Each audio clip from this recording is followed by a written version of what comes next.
Welcome to English Myths Explained, because some of the most common rules in English and English education were invented, exaggerated, or simply wrong. Let's get into it. There is a word that appears constantly in news reporting, political speech, and professional communication, and is routinely used in a way that changes its meaning from precise to vague. The word is refute. When a politician refutes an allegation, what do they mean? Almost certainly, they mean they deny it. What refute actually means is something considerably more specific, and that difference matters more than it appears. Refute means to prove something wrong, not to deny it, not to dispute it, not to push back on it. To prove it wrong, with evidence, with argument, with demonstration. Newton refuted Aristotle's theory of motion. Means Newton demonstrated through evidence and mathematical argument that Aristotle was wrong. The scientist refuted the hypothesis, means she provided evidence that the hypothesis was false. The word carries an implication of success. The refutation worked. The argument was proved wrong. You cannot refute something unsuccessfully. If you tried to prove it wrong and failed, you did not refute it. Here is how refute appears in everyday professional English. The minister refuted the allegations. Almost always, this means the minister denied the allegations.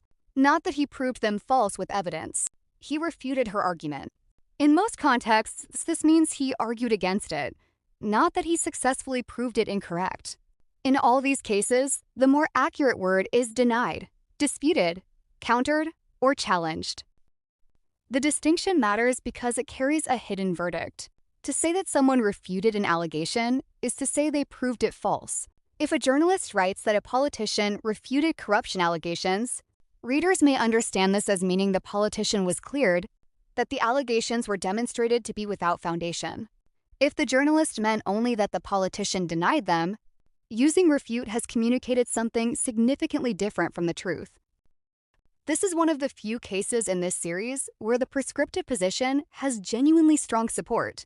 Merriam-Webster acknowledges that refute is widely used to mean deny or dispute, but notes this use is still considered an error by many. The American Heritage Dictionary's usage panel historically rejected the deny sense by a large majority. The Cambridge Dictionary similarly notes the deny use as informal and contested. The distinction is worth preserving.